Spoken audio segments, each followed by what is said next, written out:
I have full confidence that he has just hit the tip of the iceberg, and there is an encyclopedia worth of depth for almost every sentence he spoke. There we can go far, far deeper into all of these things, and I hope that we're going to be able to do that. So, go ahead, think through the questions that you have, write them down. We're going to just ask him some questions here, and don't be afraid to ask whatever questions you have. Even if it's embarrassing to think that there might be something that you're curious about that you just don't know or understand. You know, like maybe you don't have, maybe you're embarrassed that you don't know what it means to open a can from the middle. For me, that means shotgunning. You know, that's all that I'm thinking. That's how you know. So I don't even know what you're talking about. So there's things that you may not know, and that's okay. Go ahead and ask your questions. I think one of the first, I want to get this started though by asking this question. And that is, we are, as we look around at this room, and you'll see tomorrow morning, we are a predominantly white church in a predominantly black neighborhood. So what would you say, Tim, would be some of the hurdles that folks that will come into church tomorrow from this neighborhood who maybe don't have a relationship with anybody here? What's going to be some of the baggage that they're going to bring in with them, and what would be some of the walls that may come up just from that dynamic? Right. Someone say, like, just off top, like, whatever, pretty much most, I would even strive to say probably every person of color has wrestled with the idea of Christianity being a white man's religion. I deal with that all the time. The danger in that is there's some people who wrestle through that differently. So some people they're just kind of trying to understand that, but then some people actually just depart away from the faith, and it's like really damaging. But the thing that to understand that there's this perception that culturally you don't belong here, and sometimes our churches can reaffirm that. How so? What are some things that we could do to reaffirm that? Right. So just the way it's let's see. I don't want to be the person to just talk about music, because there's greater depths than just that. I think it's things that are deeper under the surface. So I think under the surface, excuse me. But I would say, so I guess it's a good time to kind of talk about some microaggressions and stuff like that. Just some of the things that we say. If you were to so it may not seem like nothing to see maybe my wife's hair oh man, I want to touch that, but what makes you think to me that what makes me different than you are? Why am I you're automatically saying to me that I'm different than you are, and then you're treating me like a pet. That's what it feels like. You just be honest. It feels like a pet. I had a young man, he's in corporate America, and he talked about that in corporate America, but I think we also see this in the church too. But this was kind of an extreme case.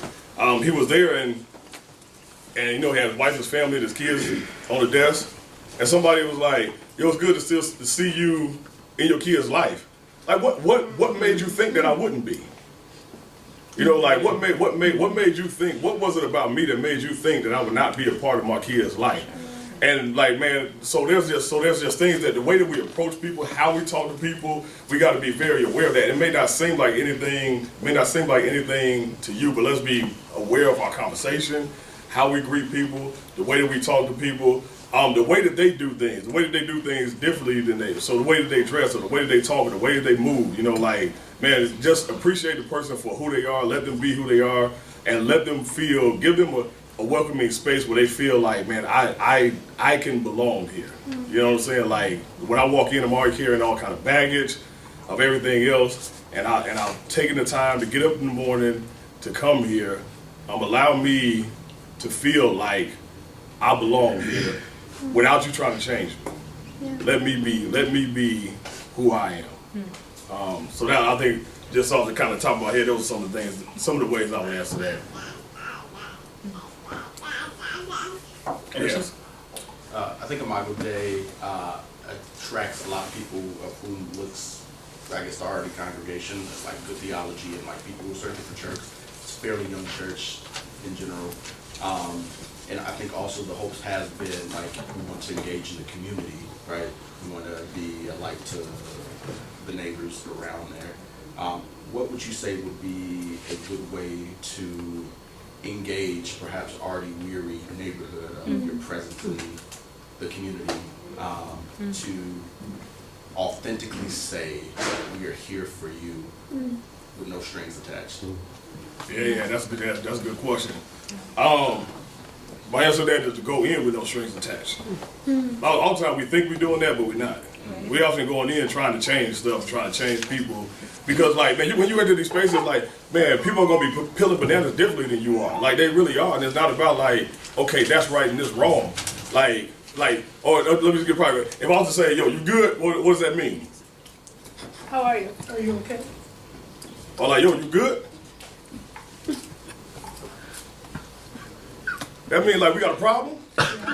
Oh, yo, hey, you good? Need some money? You know what I'm saying? Like, so I'm saying, what I'm saying is all the times, what I see happen is, it's like, no, it's not, you good. Well, the proper way to say it is, you know what I'm saying? Or to change, and what you're doing is, what's happening is we're not coming in on mission, we're actually coming in and colonizing the city as opposed to engaging the city, because it's not just the idea that we have something to bring, but the city has something to offer us as well too. Like, and that diversity has something to offer us as well too. So, like, being willing to engage into those spaces, and like, yeah, man, we are here to proclaim Jesus, and that's what we, and what we believe that the Lord is doing the work here already. He's changing and transforming. He's changing and transforming hearts, but to bring the gospel, not to change the culture.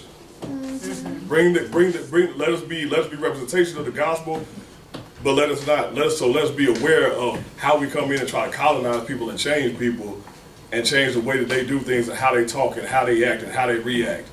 You know, so like, just prime example, you know, you got cats coming in, you know what I'm saying, pants sagging, this, that, and third, or whatever, and we more concerned about them putting a belt on and looking like Christians than maybe you got a little sag in your pants, but you treat your neighbor differently because you heard the gospel. Or there's a change that's happening on the inside, but we want to paint everything on the outside and make people look good on the outside without being concerned about the things that Jesus really are concerned about. So I think in those senses, like, kind of walking in and not to colonize, but come in and actually bring the gospel in those spaces and be aware of our biases, be aware of just kind of dangers and the hindrances that we have in doing that. So I guess that'd be, yes. Thank you. And I think the second part to that question is how to attract not necessarily just people who are looking for a good church, but people who share in the heart and the mission of wanting to be missional in this community. Are you saying how to attract people who aren't just looking for a good church? I think a lot of people come from kind of all over, and it's just a lot of people are seeking, they want a good theology, they want a good church, they want often a small church, right? They're looking for a good church, but they might not necessarily share the heart to actually be missional in this community like the church. And so the question is, how do we perhaps that's a question in itself, if we should or not, but attract people who are not just looking for a good church, but looking for somebody who's actually trying to be missional in the community as Imago Dei is seeking to be. Right. I believe it's just living out my saying. Whoa, man! I moved quickly, man. I think that's living out like, because I believe that's a value, and that's a core value of Imago Dei. So the idea is not just a sense of people who are just coming in, but like making disciples as they're coming in. That automatically we're commissioning to go out. Like, this is what we do. We make disciples to go out and make more disciples. You know what I'm saying? And like that's just part of our maker, which I believe is a core value of Imago Dei. So it's not just the and people who have been kind of just wandering, you know what I'm saying, aimlessly. Like, man, they'll see that and they're looking for a place to grow in that. Then they'll come be a part of that perhaps. But it's more so just that people coming in, we're making disciples. That, man, we sending them out. Like, you know, like, man, okay, go make more disciples. You know what I'm saying? And that's just part of part of our DNA and part of what we're living out. Yes. That's okay. Okay. Yeah, it doesn't. Why don't we go? Yeah, Tiffany. Yeah. My question is a little more nuanced, so you, if you can't, or if you can't unpack it right now. It's a two-part question. As somebody of color, right, we'll use that term, how do you reconcile maybe with your brother and sister who is not of color and they subscribe to, as you said, I'm gonna use the word you use, like they have like a colonization kind of mentality and they don't even know it. Like, how do I engage that particular process? Because really, I think when you live missionally, it can't be, oh, I want to live with you for the sake of changing you, right? But I really, living missionally is really doing life with somebody. So how do I, right, your sister in Christ, I see that in you, how do we reconcile that? Like, how can we approach that in the way? Yeah. Thank you for that question. I think so. We have to start in a place because we got to stand for what's right. Like, it's not. We got to stand and proclaim what's right, regardless. You know what I'm saying? Like, it's gonna be hard conversations, but we can't run away from those conversations. But I think it's starting in a place of like, I want here. Listen to me in a way that you just to understand what I'm saying right now, because it depends on where the person is at. Yeah. Because people are in different spaces. Some people are like, just like, man, I just talked to somebody the other day, like, that 3 years ago, the way that they processed something was a lot different. And this is the hard work of it. But this is the heart of gospel ministry as well, too, you know, and being reflective of the kingdom of God. But I think it depends on where that person is starting at, on like practical ways to engage. But they're starting like way far off and just can't even process the fact like that this, because like, I'm gonna tell you this just for everybody to know, like, people are cut like, I don't even know what, like, I say this, and I'm unapologetically black, unashamed Christian. That's what it is, and that's just what it is. But oftentimes we don't feel like you want to hear what we have to say.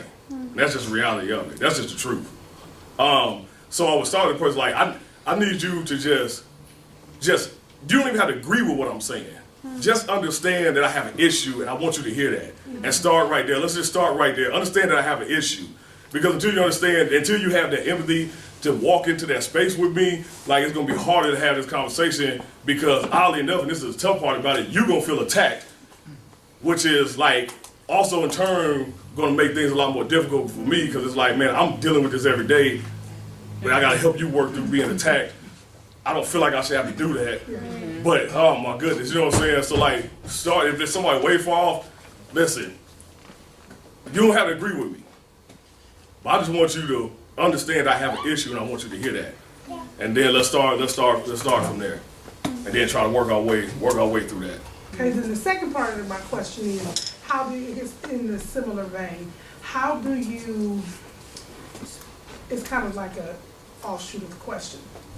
Who you're talking about entering these tough conversations, how do you have the conversation with someone who you talk about race and racial issues and tensions, and their response to you is, oh, that's just social justice, or you're Marxist, and then you feel offended in a really deep way, because I feel offended when you say that. Absolutely. I mean, so see how it's kind of like offshoot, but when you, specifically I'm talking about those two things. Like, you just talk about social justice and not about the gospel. Right, or you are social Marxist. And you're like, but that's not what I'm saying. Right, That's not what I'm saying. But you're trying to make me say that, but that's not what I'm saying.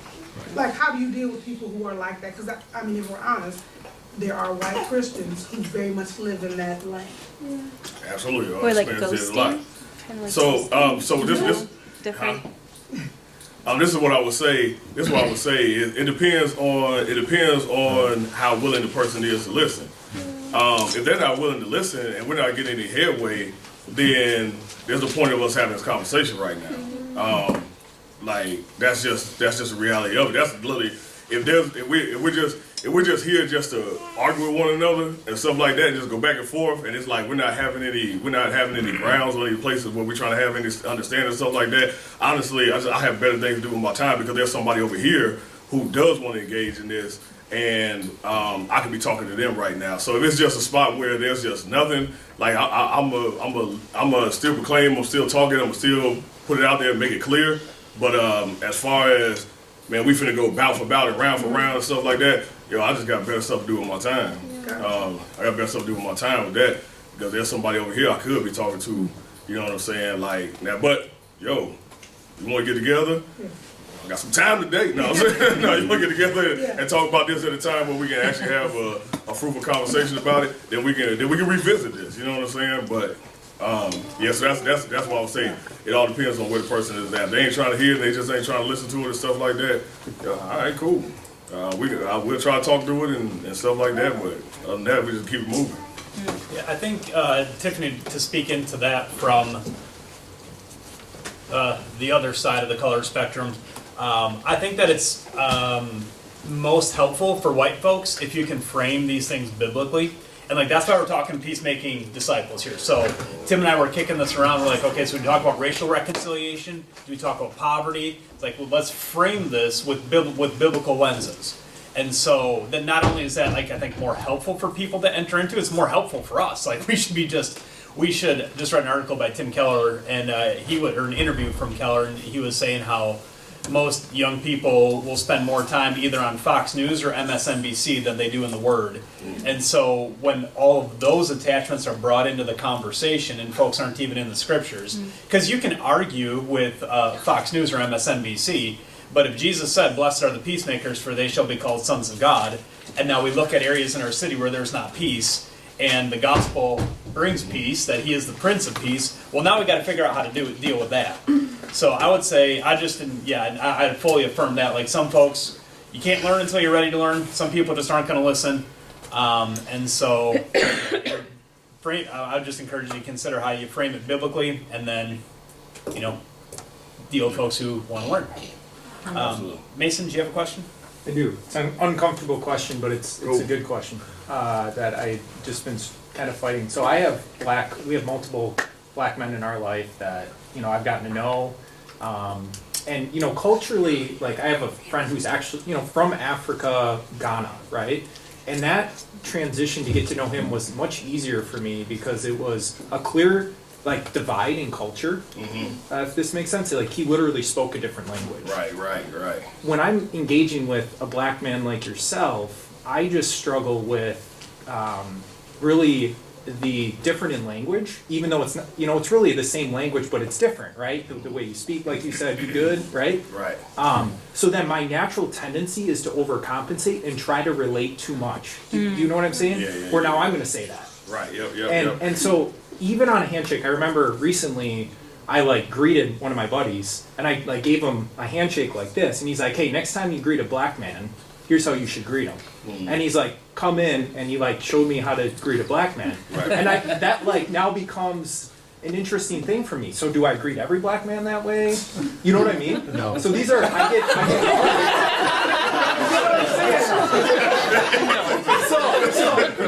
So it was really good. It was really healthy because I was like, that's really interesting.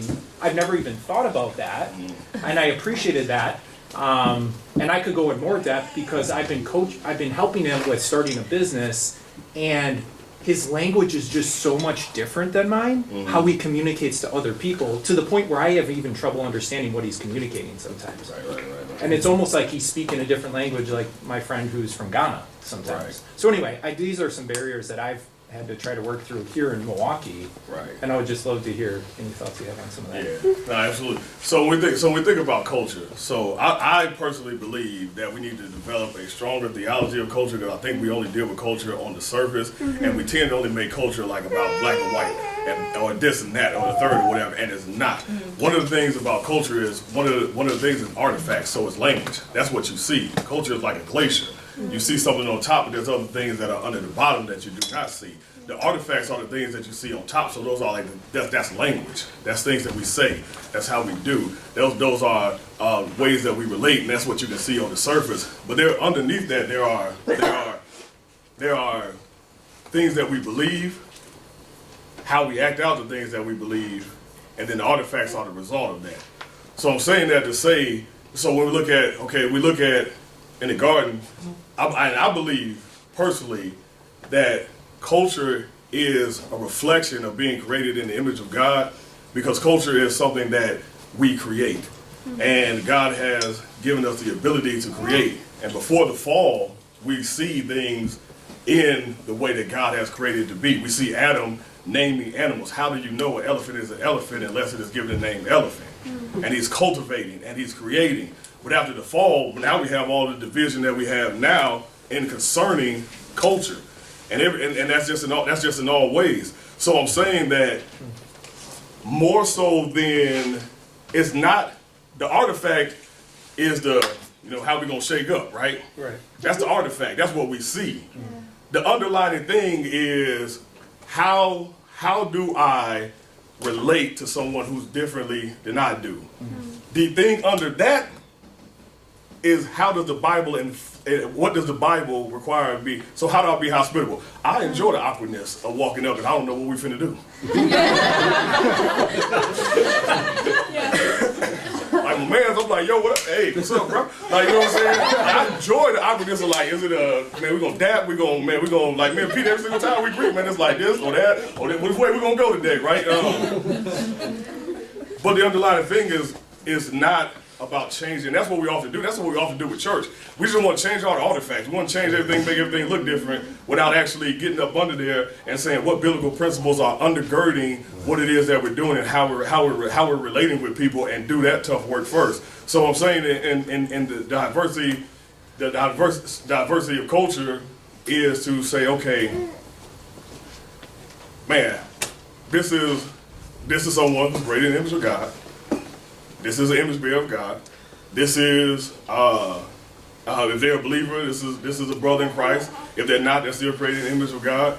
And there's a lot more ways I can relate to that person than how we dap up. And let me look at that. You know what I'm saying? And we're going to be awkward dapping up from here on out, but we're going to look at some deeper things on how we relate. That's helpful. Rob, I think Christy had a question, or were you gonna add on to this? I thought her name was Schnutz. Hopefully it's okay, but Go ahead. I mean, one of the things that I would just say, just for either side of the fence for all of us, is to not even try to initiate. Just let the other person be the initiator with a handshake or a hug. Like, doesn't matter what it is, but like to just not even feel like you have to initiate anything. Yeah. Like just to be present and be there. Right. That's it. So one of the, just, this may be a stupid question, or maybe like, I hope not a, I don't know, hopefully not an ignorant question, but, so I believe that we are all blind to ourselves and the way that we present and are received. Like, I feel like we just don't see that correctly when it's about us. And so, what are some of maybe like a couple of the main ways that you've seen like white brothers or sisters interact, trying to like sincerely take an interest and understand and relate in a genuine way, and just like get it really wrong and actually come off unloving or disrespectful? Yeah. Yeah, the dap is one.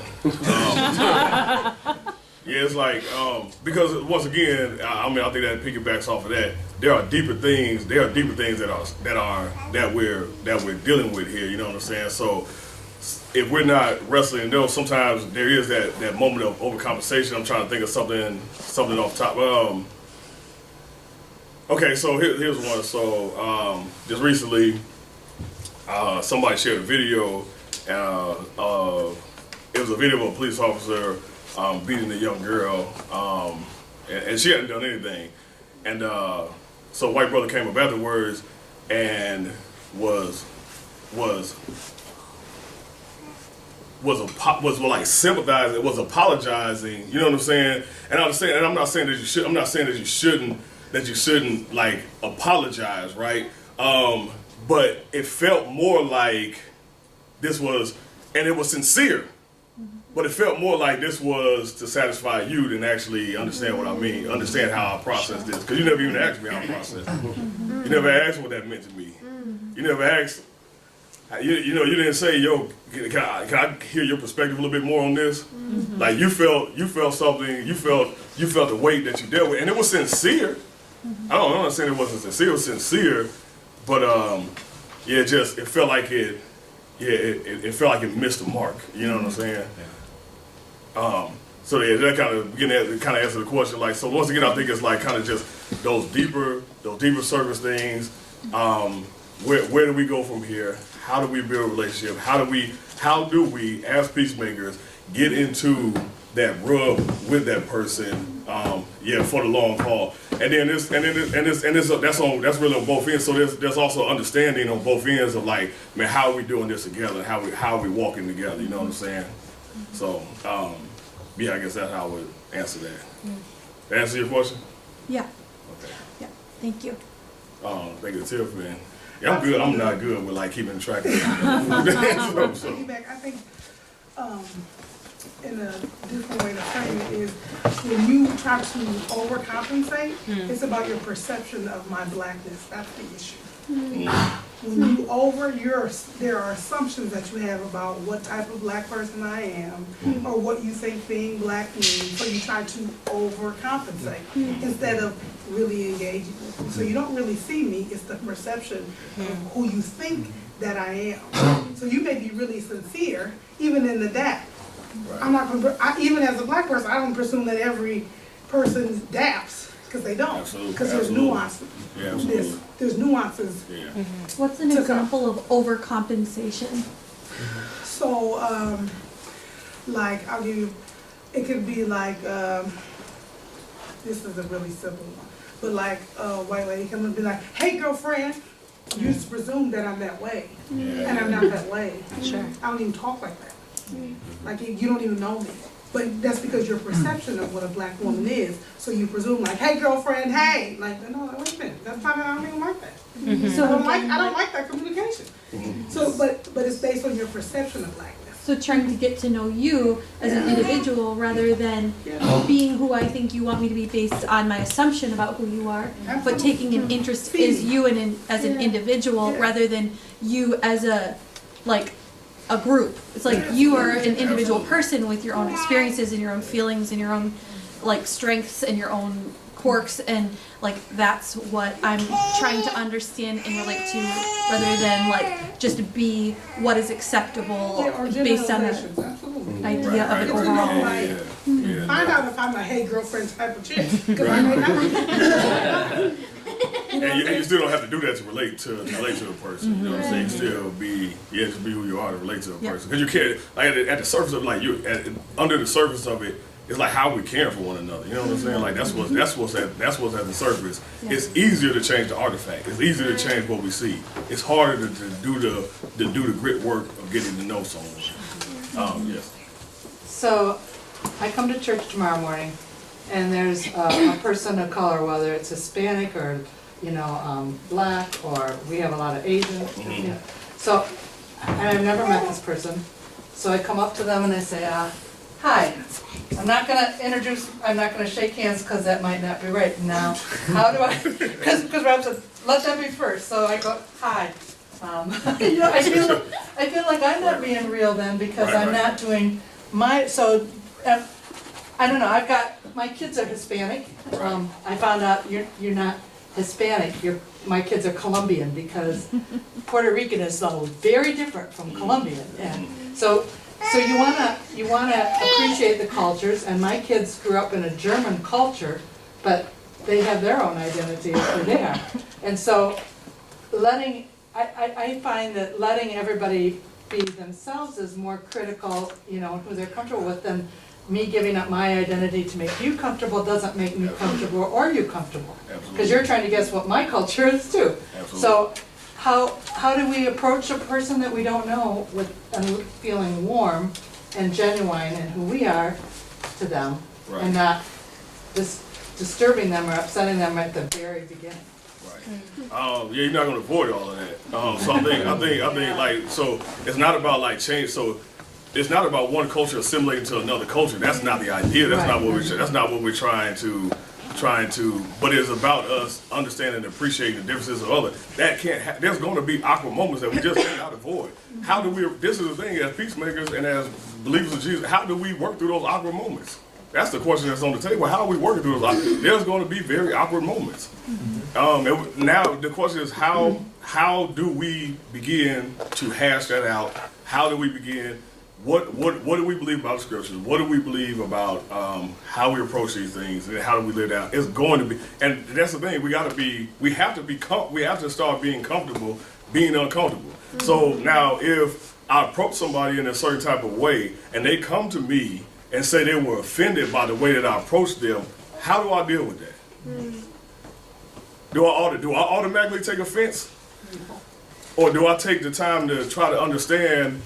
I just talk about things, also having awareness too, of think through things. So like, for what triggered it for me was like, when I came up, like it was just kind of like how they tensed up, how he moved them up in front of them, you know what I'm saying? Almost to put himself between me and them, you know what I'm saying? And just having awareness when I'm around, am I doing these small triggers? You know what I'm saying? Like, am I doing? Yes, am I thinking? So I would say I would add that to it. Like, are there small things I'm doing? So like for me, I walk down the street, you know, clutching the purse, you know what I'm saying? Walking to the other side and stuff like that. Like, I ain't got nothing to take from you. I got something to give to you. I got Jesus to give to you. You know what I'm saying? Like, I'm not trying to take nothing from you. You know what I'm saying? Like, so just having an awareness of just kind of those small things, but nothing's gonna take away the discomfort. Thank you.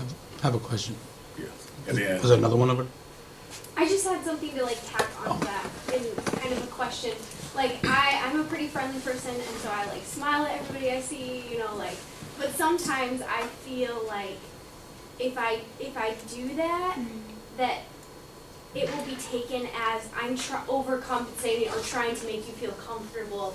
Is that good or is that bad? Like if you walked into Starbucks and somebody felt for you that you might feel uncomfortable, is them showing friendliness towards you, is that offensive or is that like good? You know what I mean? Like I guess I get insecure about like, because that's what I would normally do, right?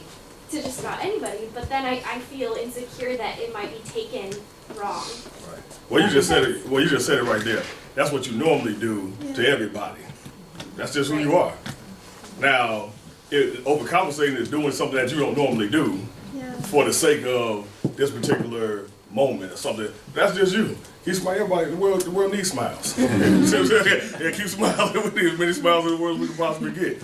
But you don't have to feel that way. Like that's just what you normally do. It's not overcompensation. Yeah, Rob and then Harrison. Yeah, and so like one thing I don't know if we've quite hit on yet is like this whole like building trust aspect. And so like when I'm thinking through like we have our small groups and that's where we like a lot of just the real life stuff happens at. And so like how can we try to create like, you know, for instance, next year election season's coming, people gonna come in with all kind of questions and baggage, and like how can we build trust to where we can come to the table in those small groups and just say, hey, like this is, like you said, this is what I'm dealing with, but like on both sides of the fence where we trust each other enough to actually talk about these things or talk about whatever life might be, you know, happening. So just building trust, like I just on both sides of the fence, whereas like you know we sitting here as, you know, a black man and a, you know, white woman, like, okay, we're going to the same group, but like we deal with maybe a lot of different issues, but how do we build trust on both sides to like really have those conversations? Yeah, man. So one thing is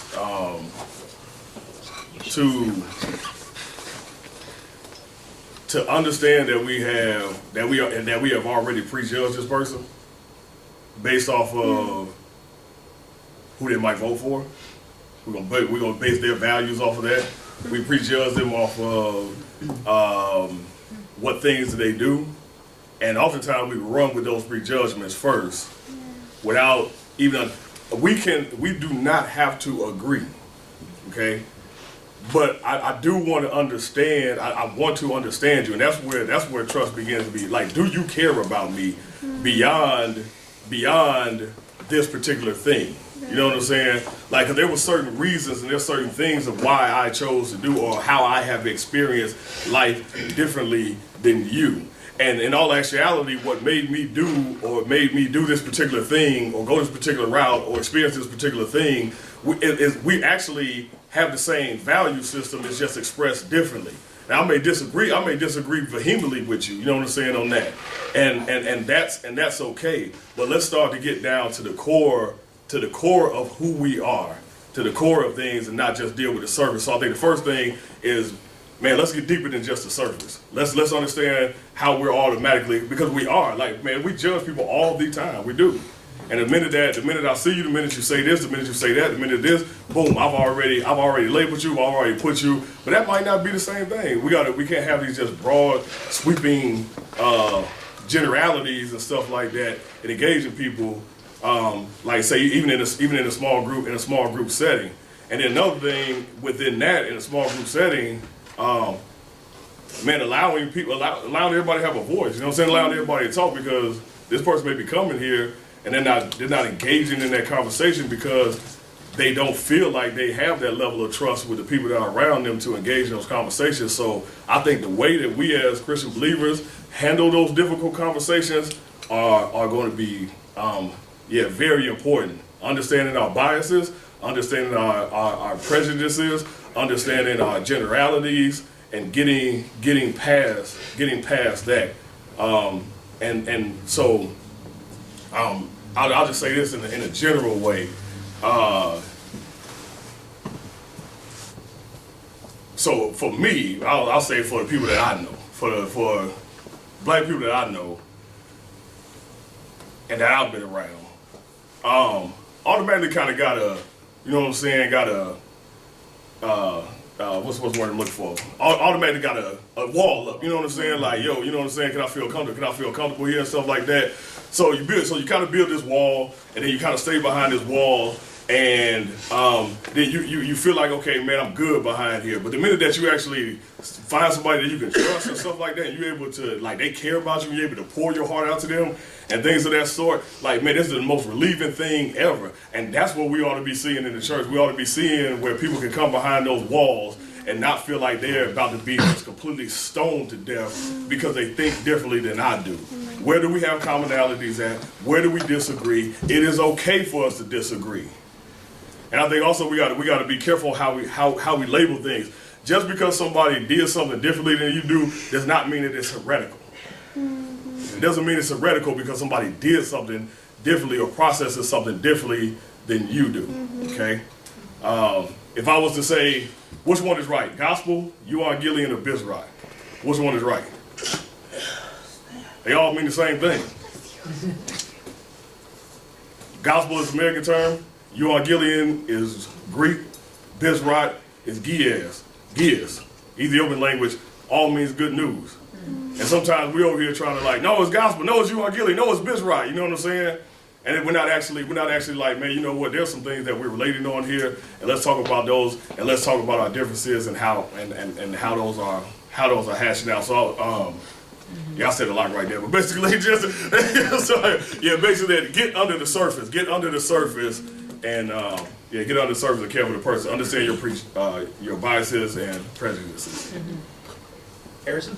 Well, I think Rob's question changed what I wanted to respond to something else about. I kind of love the Starbucks feeling, but I think there is a deep and emotional thing, kind of what Rob said, because, like, you get to the surface, right? And I'll speak for myself, like, having such a hard time trusting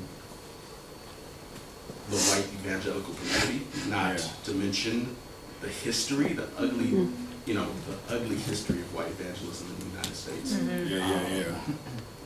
And the traditions that had come to present day, where, I mean, a lot of, like I said, well-hearted people it's almost like the United States, right? The United States was built on racism, and so a lot of the things come from that seem innocent have really dark past, right? Right. Right. And so I think, and I'll speak personally, I've had a hard time, like getting to the root. Like I've had these conversations, but I guess the recognition that there is an asymmetrical cost that comes with it. So like you said, I agree with you. When you find someone that's willing to listen, willing to make a change, it's uplifting, right? Right. But one, you have to be vulnerable for that, right? Yeah. You also have the same risk of somebody who's hell-bent on misunderstanding you, hell-bent on holding these specific values, of which they think are Christian, but come from perhaps tradition that might come from that dark past, and is crushing in the same way. In many of the ways why, like, there's some people, I have a handful of people here of whom I trust, right? Trust, like, there's different levels of trust, but like, trust with, I'm gonna say I trust with my blackness, right? For everybody else, I don't. And it's not necessarily that I've assumed that they are one of those people that are hell-bent on misunderstanding me or hell-bent on perhaps upholding a certain party or conservatism. But you roll the dice where it's like, okay, we're right here, we have a pretty cordial relationship, right? I can roll the dice and it can be better, or I can roll the dice and it can be ruined completely. And so I guess to try to get your take on, especially from the Black Christian in a predominantly white church that's trying to love them at the same time, is hurt by just the culture. Like I was talking to Jasmine and like, I can't join any like evangelical sites or Facebook groups or anything just because the racism is so tied to their calling or feeling of the calling of the gospel that there's not much of a separation. It'll be like, preach the gospel, also, build the wall, right? It's like, it's hard, especially for Black Christians that kind of don't really fit. Even if we look at our political spectrum, right? It's like, I'm too conservative to be liberal and too liberal to be conservative. It's like, I want social justice at the same time. I know I undoubtedly say that Jesus is king, and like both sides are like, shut up, or I hate you. So as a Black man, especially a Black man who's the leader of the church, and I don't really know how your demographic of the church looks like, how do you wrestle with that, I feel, justified mistrust of kind of the American evangelistic culture and community, and like work through, I guess, trying to reconcile, but at the same time, like you hold more of that weight in reconciliation than a white person, to be honest, just because if they handle it poorly, they go on with their day, and I'm depressed for the next few months, right? Sure. Like I shouldn't have never opened that door. How would you either advise or how do you deal with kind of just really the ugly history of white evangelism in the United States, and then reconciliation between, really the Black church and the white church? Right. So, man, good question. So when I talk about, when I said, man, I'm unapologetic Black, unashamedly Christian, right? That comes from that exact space that you're talking about. So for me, to back my story, like I don't feel like I was probably being as biblically faithful as I should have been prior, right? Had this conviction of wanting to be biblically faithful. So, man, I'm introduced to really these all white circles, and that I'm able to have sound doctrine and sound theology and things of that sort. But I feel like over here I'm accepted as a Christian, but keep your culture over there. And then on the other side, it's like, I'm rocking with you on the culture, but keep that Christianity stuff over there. And like I was in like a tension, and like I was like, I literally like put my hands on my ears one day and was just like screamed and was just like, nah. Listen, I'm being Black is the way God created me. Just like I'm a man. I didn't choose to be a man. I didn't choose to be Black. God created me this way, and this is for me to shun that is a diss to His creativity. So I won't do that. But I'm washing the blood of Jesus, and that's where my ultimate identity is at, and I'm not going to be ashamed of that. And really, brother, it's about living in a tension that is hard. I wish there was an easy answer. Because sometimes you're going to roll that dice, and man, you're going to be like, yo, I'm glad I rolled that joint.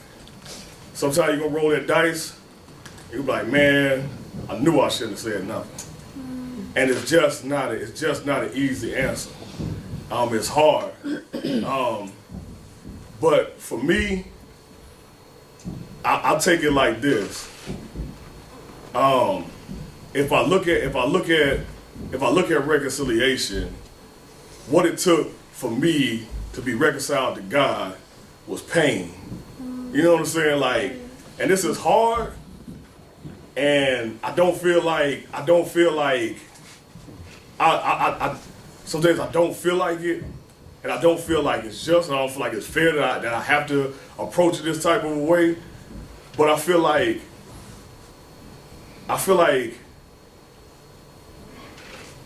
man, in some ways, I guess, I don't want to say let me be a martyr for the faith, because I'm not, but in some ways let me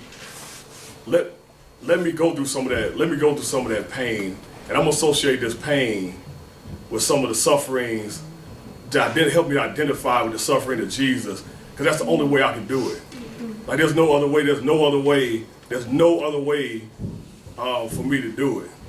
And it is absolutely hard and absolutely painful.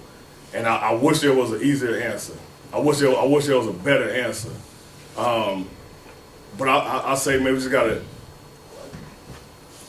keep fighting, man. Like, cause at the end of the day, like it's for the kingdom and it's for His glory.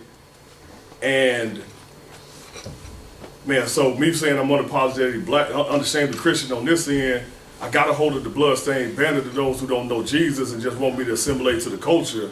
Like I gotta proclaim Jesus in that sense. But over here, so okay, so I'm gonna sum this up here. So with you got when Peter is eating at the table with the Gentiles, and then you have other Jews who come along, and Peter gets up from the table. Paul checks him and says, man, you left the vein of the gospel because you have enjoyed the fruits of, you're not enjoying just the fruits of diverse culture, you are enjoying the fruits of what the gospel does. You know what I'm saying? And like, man, and you've just neglected that in the way, and you've taken other people with you. So it's difficult and it's hard, man. I wish there was a better answer, but man, sometimes we gotta take some of that on. For the body's sake, and man, I don't know, man. Like I just feel the weight of that question, man. You know what I'm saying? Like, I'm sorry. Yeah. Yes. I guess to reframe the question a little bit, in your opinion, what do you think it will look like for that shared pain in racial reconciliation? Sure. So we talk about this quite a bit, and we know that there's a sacrifice, and there's a weight that comes with always having to give the caveat of, well, it depends. If we have time to get deeper in this relationship, maybe I can see what kind of person you are. But truthfully, not every relationship's going to be that deep. Right. Not always going to get to that point. But if we're working toward racial reconciliation, when we say these words, and you have a few people that agree with you, it even in your example and what he just said is that my arm has to be put out to potentially get cut off or held. So like, what would it be besides the sacrificial end? Because I think we recognize that and have already experienced that that's one way that it can get done. What does it look like if it just say is slightly more balanced and it's like there is going to be pain there? What does it look like for it to be mutual pain or shared pain? So it's not just always I got to take the knife and see how it works out, but like we both equally have something to gain or lose. But I don't feel like I'm always in the position to take all of the weight for that. Absolutely, absolutely. No, that's absolutely true. So hypothetically, what might that look like on both ends of the spectrum? Because we already know on this end what that's going to look like and what that feels like. Right. So like, what would that racial reconciliation pain look like from other individuals? Right. Yeah, that's tough. I understand everything you're saying. You know what I'm saying? But I'm not sitting on the other side. I don't know if I have a right. So I completely understand everything that you're saying. And like I think I have that question myself too. Is what does that look like on the other side of the table to feel some of the pain? Because I don't get it. I don't have an opportunity to walk away from this pain. I don't have opportunity. I can't get up from the table and walk away from it. Like this is just who I am. This is just what I experience. This is how I experience life. And there's never opportunity for me to walk away from it. Yes.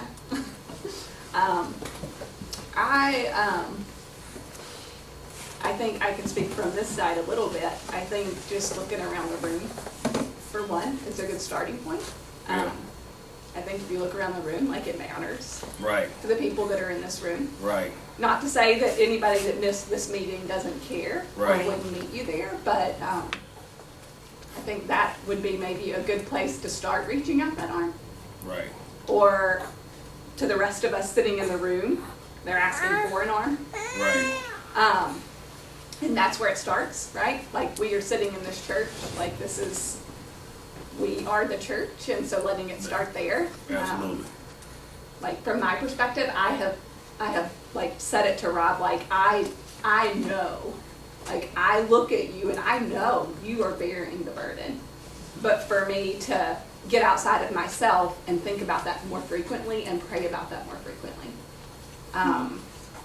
And to like echo that too, like a little bit, like for us who like working through like white guilt that might be associated with that, like I know that's something that we are all individually responsible for, and Matt and I talk a lot about what that means in terms of like checking those microaggressions, checking our white guilt, checking all of the things that might be oppressive, right? And so like us as, you know, taking on that responsibility to be bettering yourself, and like in the scripture too, like how can we be better at that reconciliation and that peacemaking? So Yeah. Y'all go ahead. I think it's to kind of, I don't know, I guess it becomes, are you really willing to move past awareness? Okay. Are you really Right. aware? Because I can be aware all I want to. Awareness doesn't cost me anything. It's actually really easy to be aware. I can be aware at a distance. When you talk about reconciliation, just as somebody, I grew up in, some of y'all know, some of y'all don't know, but I grew up in Bloomington too, and the Bloomington that they live in now is not the same Bloomington we grew up in. When we were kids, it was actually much more white when we were growing up than it is now. But, so I don't know, we had the luxury of bumping elbows with like different diverse people. So, but I guess to answer the question is, are you, and it kind of just goes back to missional, not as a word, but as a way of like being, are you really willing to enter into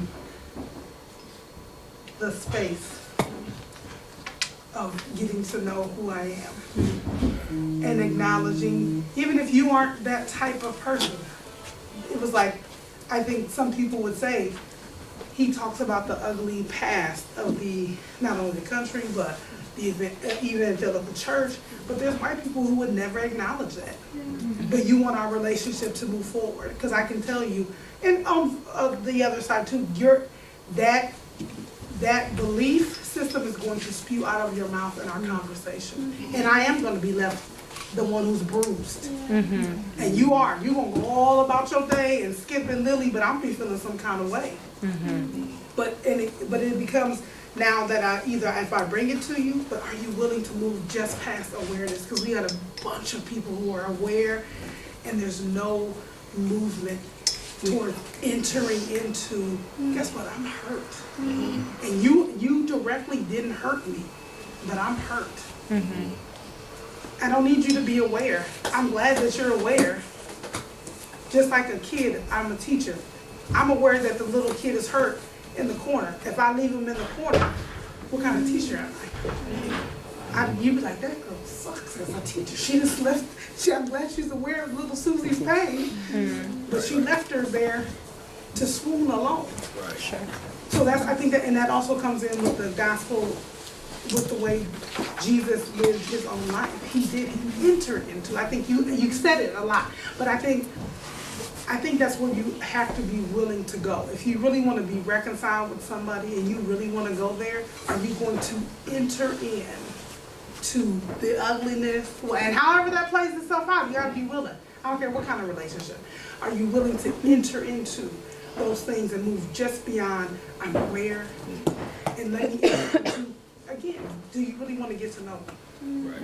Right. You know what? I really enjoyed this portion of it because I think this is where we have to be at, and we have to be in spaces like, man, if we could answer all, if we could just have just straight answers and stuff like that, like, man, we could just sum this up in 2 hours, man. Like, yo, I'm gonna buy a plane like Benny Hinn and go somewhere. Joking all the way.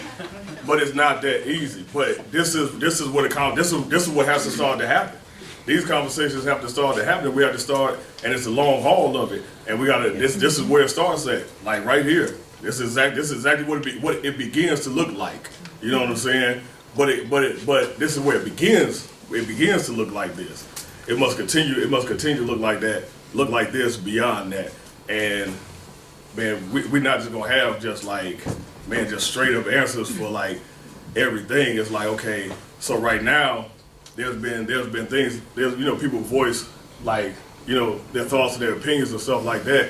How we gonna process this when we end this? You know what I'm saying? Like, how we gonna think about this when we end this? Are we gonna take this home and hear, what people have said that are part of the church, that are your brothers and sisters?